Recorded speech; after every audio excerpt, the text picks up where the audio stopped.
Hello everyone again. Seperti biasa, welcome back to my channel. Dan jangan lupa untuk subscribe and like. Okay, dan kepada sesiapa yang telah membelikan saya teh tarik melalui Buy Me Coffee, link di bawah. Terima kasih, sian sian. Okay. Dan juga kepada yang telah menderma di dalam YouTube saya juga terima kasih ya kerana telah memberi donation tersebut. Say again, terima kasih. Okay. Sekiranya kamu melihat ini melalui social media, Facebook ataupun TikTok, Instagram or wherever it goes, video yang penuh ada di YouTube saya, yang mana link seperti biasa saya beri di bahagian description ya, deskripsi.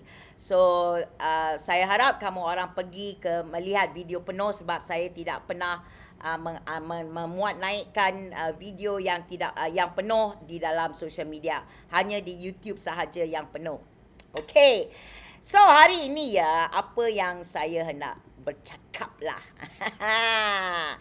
Jadi saya terbaca lah satu news ya, yang mengatakan tentang Ridwanti. Siapa tak kenal Ridwanti? Sesiapa yang mengikut perkembangan politik atau Islam atau Melayu, Cina, India, semua politik perkauman lah, akan tahu siapa dia ini kan. Jadi saya terbaca lah cerita yang dia kata dalam berita itu, mengatakan hantar balik orang yang tidak setuju dengan pembinaan masjid di TRX, hantar balik ke tempat asal mereka. Ini yang dia cakap lah. Wow, seriously. Dia ni saya tak tahulah dia ni penceramah agama ke atau penganalisis politik. Ya. Si Ridwanti Abdullah ni telah menggesa ya tindakan tegas ya diambil terhadap pihak yang membantah cadangan pembinaan masjid warisan di kawasan berhampiran Menara Tun Razak Exchange TRX, termasuk mencadangkan kelucutan kewarganegaraan. Okey. So, menurut dia lah, bantahan terhadap pembinaan masjid tersebut menyentuh isu sensitif ya berkaitan agama dan boleh dianggap sebagai tindakan yang mencabar perkara yang dilindungi oleh Perlembagaan Persekutuan. Ni dia cakap lah. Si Ridwanti ni. So dia juga mendakwa ya pembinaan masjid dan surau adalah sah di sisi perlembagaan serta boleh dilaksanakan ya melalui dana wakaf dan zakat. Seterusnya dia bercakap. Jadi dia cakap, dah sampai masanya dilucutkan ya kewarganegaraannya dan dihantar balik ke tempat asal usul, katanya lah, terhadap siapa ni? Nanti saya cakap.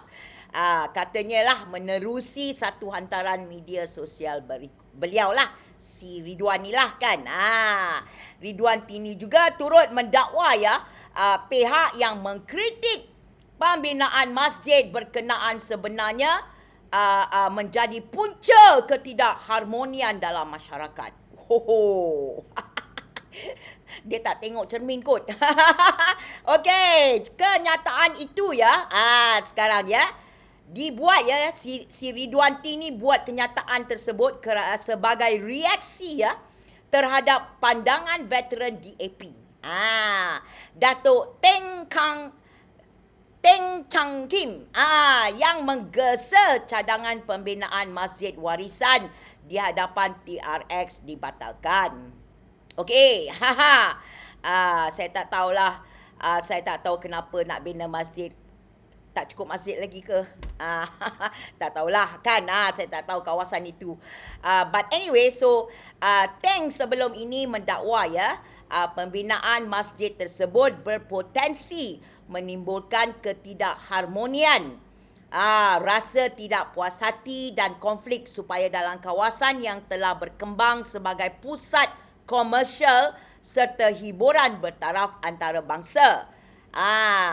Teng juga turut mempersoalkan kemungkinan aktiviti di kawasan berkenaan terpaksa dihentikan ketika azan berkumandang pada masa hadapan. Itu pandangan dia. Okey. So si Ridwan T pun dengan balas sampai lucut kewarganegaraan dia. Okey. Jadi cadangan pembinaan Masjid Warisan TRX ini terus menjadi perdebatan ya dalam kalangan berbagai pihak lah, dengan masing-masing mengemukakan pandangan berhubung kesesuaian lokasi serta implikasinya terhadap keharmonian masyarakat. Okey. Itulah berita yang saya baca, dan si Ridwan T ni terus nak buang lucut kewarganegaraan si Teng ni lah kot. Atau sesiapa yang tak setuju lah tentang pembinaan masjid ni. Jadi kan mereka ni semua sebenarnya miss the point ya, miss the point, the real point ya. The real point ya, isu yang sebenar adalah Masjid Warisan TRX ni bukan semata-mata siapa sokong siapa, tetapi persoalan tentang perancangan bandar, hak rakyat, keharmonian dan cara kita berhujah. Okey. Inilah dia masalah yang kita tengok di kalangan orang-orang Malaysia. Tak kira lah daripada bangsa apa, daripada bahagian apa. Okey. Jadi ya, isu Masjid Warisan TRX ini ya, bila rumah ibadat jadi pertikaian, adakah kita berdebat dengan ilmu atau emosi? Okey. Yang pertama ya, jangan jadikan persoalan lokasi sebagai persoalan iman. Okey. Inilah yang ada yang pihak cuba membuatlah. Ini ada perbezaan besar ya antara saya tidak bersetuju ya masjid dibina di lokasi itu kerana alasan tertentu. Okey? Dengan saya benci masjid. Saya benci Islam. Itu ada perbezaan ya antara dua perkara yang saya sebut tadi ya. Masalah hari ini ya ialah kita selalu cepat mengubah perdebatan teknikal menjadi peperangan agama. Inilah puak-puak macam Ridwan T ni suka buat. Okey? Contoh ya, kalau seseorang bertanya, adakah kawasan itu sesuai? Bagaimana dengan trafik? Bagaimana dengan kapasiti? Apakah kesan kepada pembangunan bandar? Itu bukan peperangan agama. Aduh, okey? Tidak semua soalan ya tentang pembangunan ya adalah soalan tentang keimanan. Okey? Perkara yang kedua ya, masjid adalah institusi yang mulia. Sebab itu perbincangan mesti matang. Okey? Masjid ya bukan sekadar satu bangunan. Ia adalah tempat ibadah, pusat komuniti, tempat simbol agama. Okey, sebab itu sesuatu yang mempunyai nilai besar kepada masyarakat perlu dibincangkan dengan lebih berhati-hati.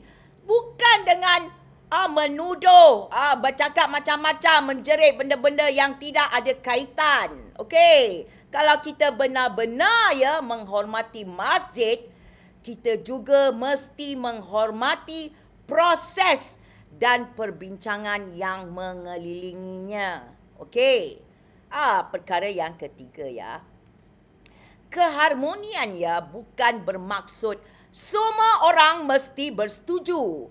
Ini sangat penting ya. Dalam masyarakat majmuk kita, keharmonian ya bukan semua orang diam. Keharmonian ialah orang boleh berbeza pandangan tanpa membenci. Okey? Jadi masyarakat yang matang ya bukan masyarakat yang tiada perbezaan. Masyarakat yang matang ialah masyarakat yang tahu mengurus perbezaan. Okey? Faham ni Ridwan T oi? Ayo. Perkara yang keempat ya. Janganlah gunakan agama ya untuk menutup perbincangan awam. Ini ya kait dengan kenyataan kurang ajar si Ridwan T lah. Pada saya memang kurang ajar lah hendak menarik kewarganegaraan sesiapa pun ya. Bila seseorang tidak setuju ya dengan sesuatu projek, jangan terus label anti-Islam, persoal kesetiaan, suruh keluar negara. Bukan main lagi ya. Jadi ya, kita ya sebagai rakyat yang matang ya, kita kena berhati-hati. Kalau setiap perbezaan pendapat dianggap sebagai ancaman agama, akhirnya agama itu sendiri dijadikan alat politik. Itu yang orang nampak Ridwan T oi. Okey. Perkara yang kelima ya, tentang perlembagaan kita. Hak bersuara ya tetap wujud, okey? Perkara 10 perlembagaan persekutuan memberi hak kebebasan bersuara kepada semua warga negara, tertaluk of course kepada sekatan yang dibenarkan undang-undang. Okey, kita sebagai rakyat ya berhak bertanya, memberi pandangan, berdebat, tetapi kritikan ya mesti berasas dan tidak membawa kebencian. Okey, kebebasan bersuara bukan bermaksud bebas menghina, tetapi ia juga bukan bermaksud bebas membungkam. Okey? Perkara 11 ya. Kebebasan beragama ya bukan bermaksud bebas daripada soalan. Okey? Perkara 11 ya memberi hak seseorang itu untuk menganut dan mengamalkan agama masing-masing. Tetapi dalam negara yang berdemokrasi seperti kita, agama, dasar awam dan pembangunan boleh dibincangkan. Okey, agama yang kukuh tidak takut kepada dialog. Okey, perkara yang ketujuh ya. Bandar ya, satu bandar ya bukan satu ruang yang kosong tau. Ada faktor perancangan. Okey. Ini poin yang ramai orang lupa ya, terutama si Ridwan T. Bila dia membuat komen tersebut. Ya, TRX ialah kawasan pembangunan yang besar. Okey. Sebarang pembangunan biasanya ya melibatkan penggunaan tanah, aliran trafik, kepadatan, kemudahan awam, akses masyarakat. Jadi soalan dia, adakah bertanya ya tentang perancangan bandar bermaksud menolak agama? Pada saya, jawapannya sudah tentu tidak. Tak tahulah macam mana. Perkara yang ke-8 ya, jangan ya cipta musuh daripada jiran kita sendiri. Ini poin politik ya.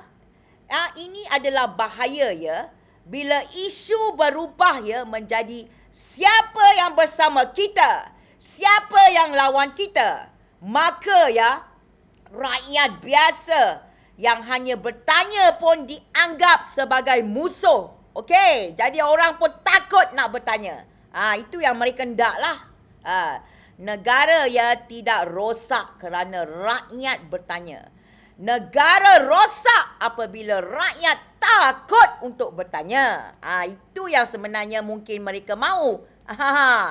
Perkara yang ke-9 ya.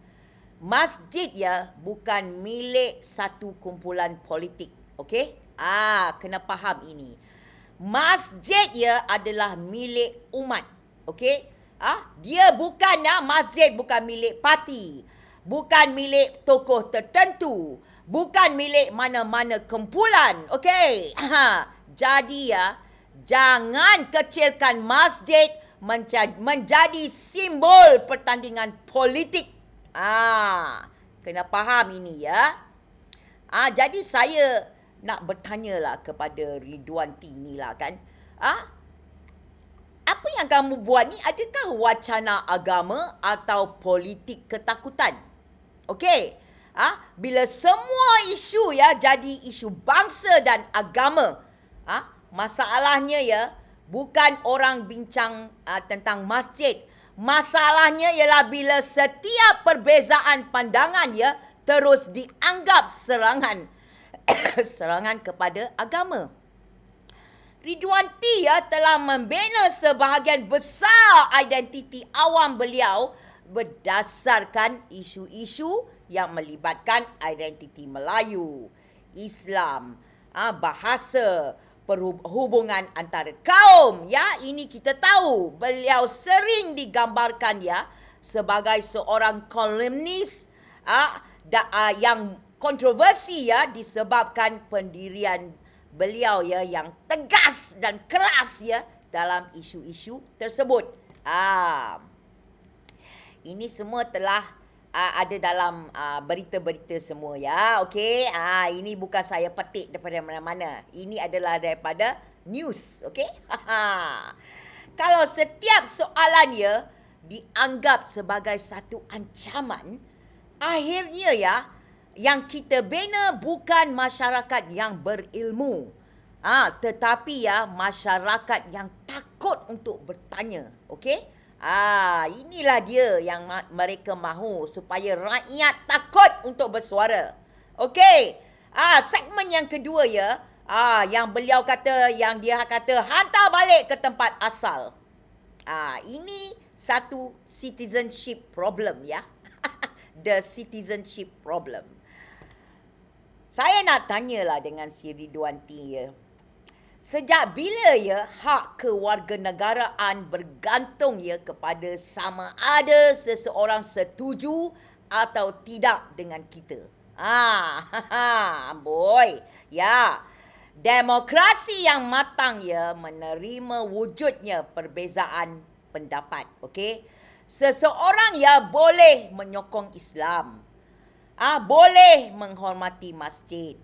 Namun masih boleh mempersoalkan aspek perancangan, lokasi, kos dan dasar. Okey, perbezaan pandangan ya tidak semestinya bermaksud memusuhi agama, Ridwan T. Oi. Okey, kewarganegaraan ya bukan hadiah ya daripada mana-mana individu atau daripada kamu atau daripada kerajaan ya. Ia bukan lesen ya yang boleh dibatalkan bila seseorang tidak bertepuk tangan dengan kamu. Okey, segmen yang ketiga ya. Politik siapa yang layak dianggap sebahagian daripada masyarakat. Okey? Kita tengok sejarah latar belakang si Ridwan T ni sendiri ya. Ridwan T sebelum ini pernah dikritik ya berhubung kenyataan-kenyataan beliau yang melibatkan isu ya bukan Melayu dan persoalan identiti. Sebagai contoh ya, penggunaan kerangka istilah ultra kiasu menjadi tema yang berulang ya dalam tulisan beliau dan telah menarik kritikan daripada pihak yang berpandangan bahawa bahasa sebegitu boleh menyumbang kepada stereotip kaum. Okey? Bila satu kelompok ya sentiasa digambarkan sebagai masalah, lama-lama masyarakat mula melihat jiran mereka bukan sebagai rakyat tetapi sebagai ancaman. Okey? Kita ya tidak boleh bina negara kita dengan mencari musuh setiap hari atau setiap minggu atau setiap bulan. Tak tahulah. Ini segmen yang keempat ya. Lebih Melayu daripada Melayu. Kita selalu dengar ungkapan begini ya. Ini adalah satu sudut pandangan yang sangat menarik sebenarnya. Ridwan sendiri pernah menjawab kritikan bahawa beliau dilihat sebagai lebih Melayu daripada orang Melayu. Dengan menyatakan bahawa beliau tetap seorang bangsa Cina dan bahawa beliau menyokong bahasa Melayu serta Islam sebagai isu-isu nasional. Dia defend macam itulah. Okey. Masalahnya bukan seseorang itu Cina, Melayu atau India atau Sikh atau sesiapa pun. Masalahnya ialah apabila identiti menjadi tiket untuk bercakap bagi pihak seluruh masyarakat. Jadi soalan saya lah kepada beliau siapa yang beri mandat kepada kamu, kepada seseorang individu untuk menentukan siapa cukup patriotik dan siapa yang tidak? Okey? Ini segmen yang kelima saya nak cakap tentang freedom of speech, kebebasan bersuara. Boleh kritik orang, tapi bila kena balik kepada dia, okey. Ridwan T sendiri pernah bercakap mengenai kebebasan bersuara selepas RTM membatalkan satu penampilan yang melibatkan beliau pada tahun 2022 dengan menyatakan bahawa beliau telah disekat. Kita boleh tengok atau nampak ketidakselarasan pendirian beliau, sikap yang tidak konsisten dari yang datang daripada beliau. Okey? Kita tidak boleh hanya suka kebebasan bersuara apabila orang lain diam. Kebebasan itu juga termasuk mendengar kritikan terhadap kita. Okey. Soal segmen yang kelima The Singapore episode. Ini telah dilaporkan secara umum Ridwan T pernah menyatakan bahawa beliau tidak dibenarkan masuk ke Singapura dan merasakan dirinya dilayan seperti seorang penjenayah atau pengganas. Pihak berkuasa bagaimanapun tidak menjelaskan secara terbuka sebab bagi kes individu tersebut kerajaan Singapura memang tidak memberi penjelasan apabila melibatkan individu Yang ini satu ironi lah yang menariknya orang yang sering bercakap tentang bagaimana kelompok tertentu perlu menghormati negara sendiri pernah bercakap tentang pengalaman dirinya rasa tidak dihormati. Okey. So, ini segmen yang ketujuh lah Kontroversi tentang isu wanita. Budaya menyalahkan mangsa, victim blaming Ini adalah antara kritikan yang lebih serius terhadap Ridwan T. Beliau pernah menerima kritikan selepas membuat kenyataan berkaitan isu rogol dan pakaian wanita. Kumpulan hak wanita menuduh kenyataan sedemikian boleh menyumbang kepada budaya menyalahkan mangsa, victim blaming. Okey? Dalam isu jenayah fokus mesti kepada pelaku, bukan mencari alasan untuk menyalahkan mangsa. Okey. Masyarakat yang matang tidak mengajar mangsa bagaimana untuk dipersalahkan dari segi pakaian lah, apalah. Ini yang otak cara mereka berfikir masyarakat yang matang mengajar pelaku yang rogol itu bagaimana untuk dihentikan. Control yourself. Lower your eyes. Okay. Sekarang ya, saya nak bercakap dari segi kerangka perlembagaan lah. Undang-undang dan prinsip negara demokrasi. Okey, pertama ya, perlembagaan bukan milik satu golongan sahaja. Mesti faham ini, okey. Ini adalah perkara yang asas, okey.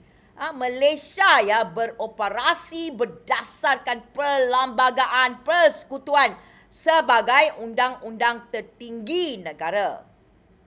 Perkara 41 ya, perlembagaan persekutuan kita.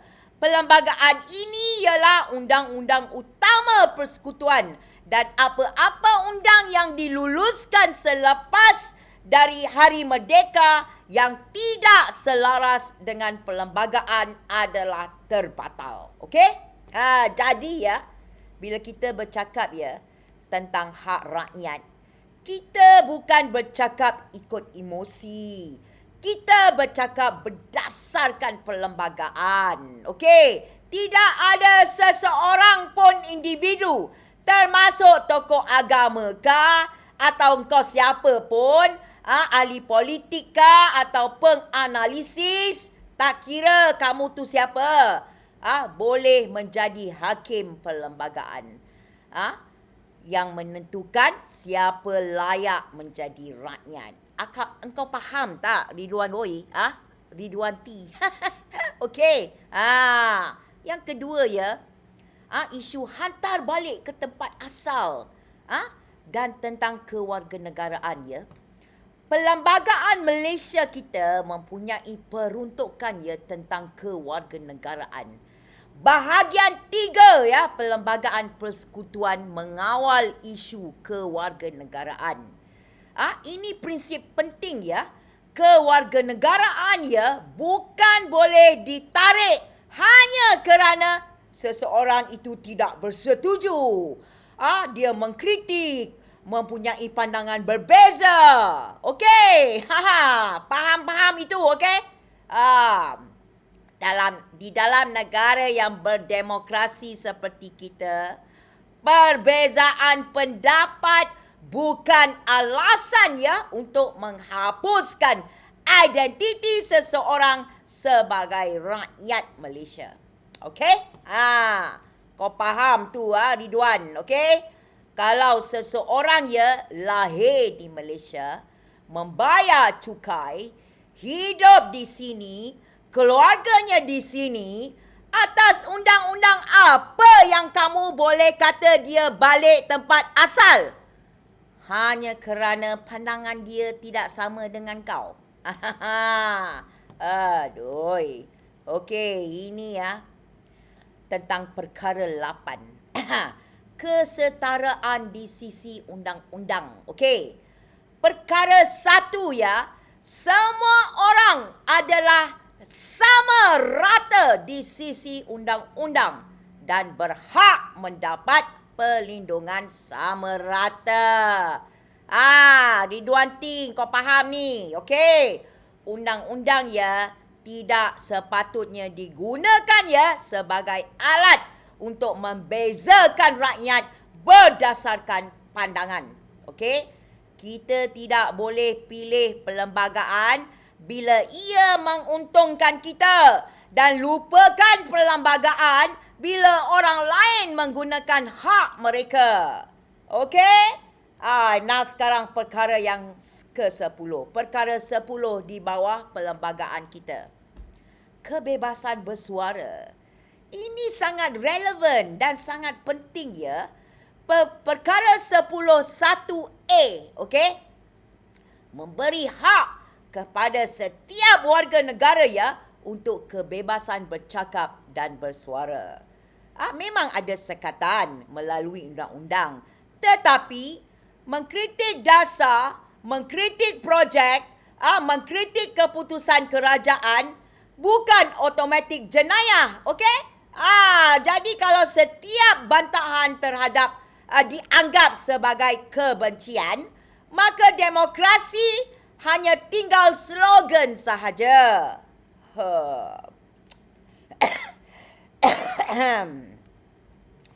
Yang seterusnya ya, kebebasan beragama. Perkara 11. Okey. Perkara 11 ya, setiap orang ya berhak menganut dan mengamalkan agamanya.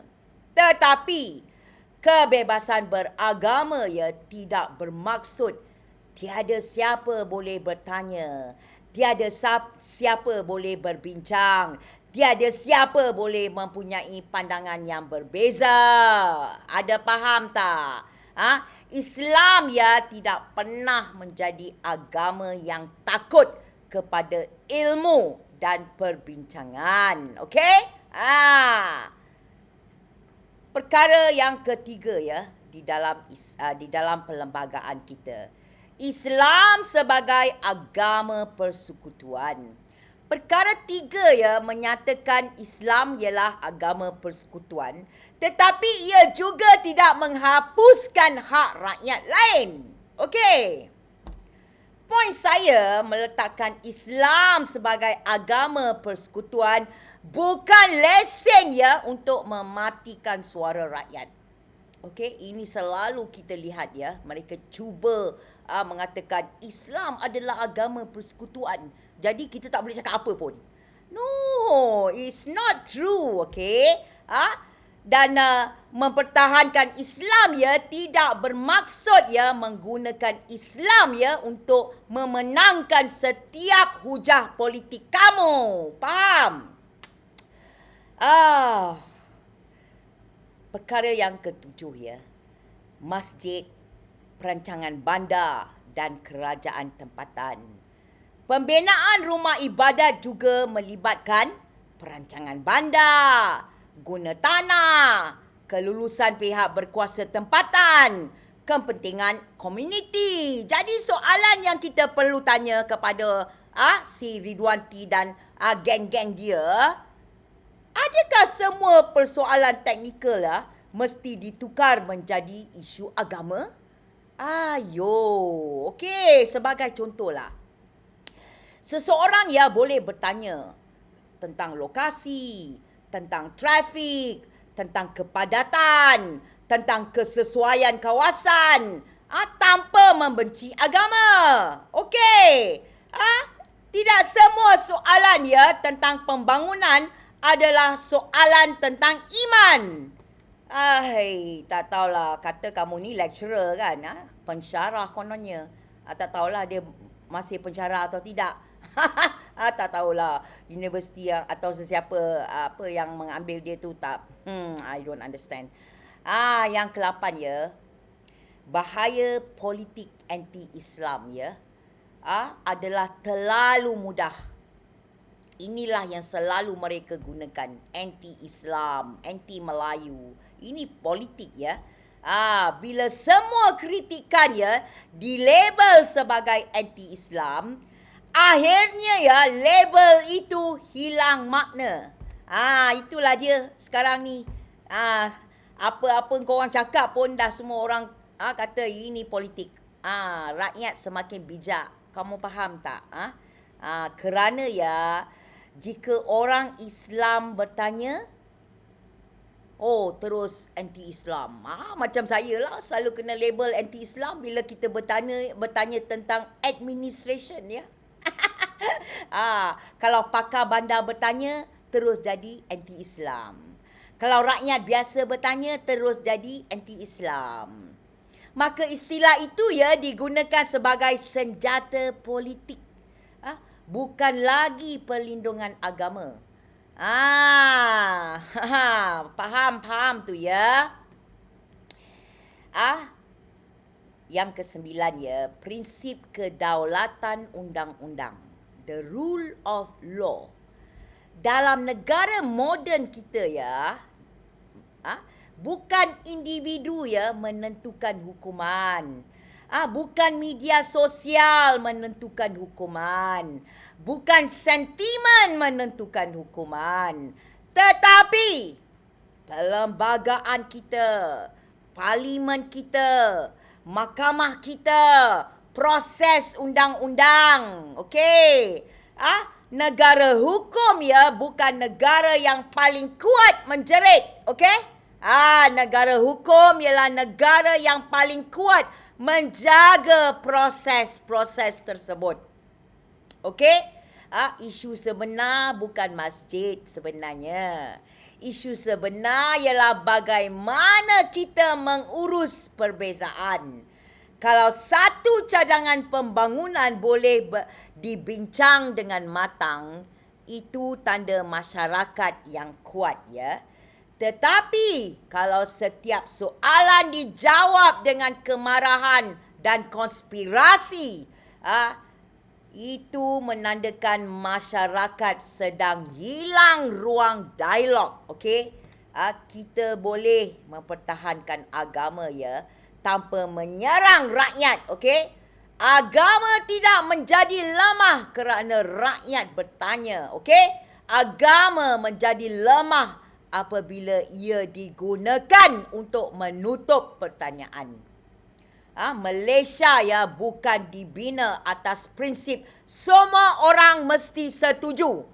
Malaysia dibina atas prinsip kita berbeza tetapi kita berkongsi sebuah negara. Ada faham tak Ridwanti dan geng-geng kau? Okey? Kalau setiap perbezaan, ya, perbezaan pandangan dianggap sebagai satu pengkhianatan, kita bukan sedang mempertahankan negara, kita sedang merosakkan asas negara itu sendiri. Masalahnya bukan si Ridwanti seorang sahaja. Masalahnya ialah budaya politik yang menjadikan kemarahan sebagai modal. Ya, kita lihat ini sentiasa, ya. Agama yang kuat, ya, tidak takut kepada soalan. Negara yang kuat, ya, tidak takut kepada perbezaan. Dan rakyat yang matang tidak perlukan musuh baru setiap hari, ya, untuk rasa mereka lebih baik. Okey? Bila hujah mereka kurang, identiti, ya, jadi senjata. Itulah yang kita lihat, ya. Kalau cinta negara bermaksud semua orang mesti diam, itu bukan patriotisme. Okey? Itu adalah satu kawalan. Jangan, ya, jadikan Islam terlalu kecil sehingga ia hanya hidup melalui marah dan tuduhan. Masjid, ya, tidak runtuh kerana soalan. Tetapi masyarakat boleh runtuh, ya, kerana kebencian. Ada faham tak Ridwanti? Saya harap kamu boleh faham apa yang saya cakap, ya. Kononnya kamu ni seorang akademik, okey? Janganlah gunakan benda-benda ni untuk politik kamu, okey? Tak tahulah, tetapi saya harap benda ini akan dihentikan melalui menggunakan, saya tak tahulah, kerajaan lah yang perlu ambil, ya, sebab terlalu ramai orang yang sebegini yang menggunakan retorik agama dan bangsa, ya, untuk memecah belahkan kita. Okey, terima kasih semua. See you again. Okay, bye bye.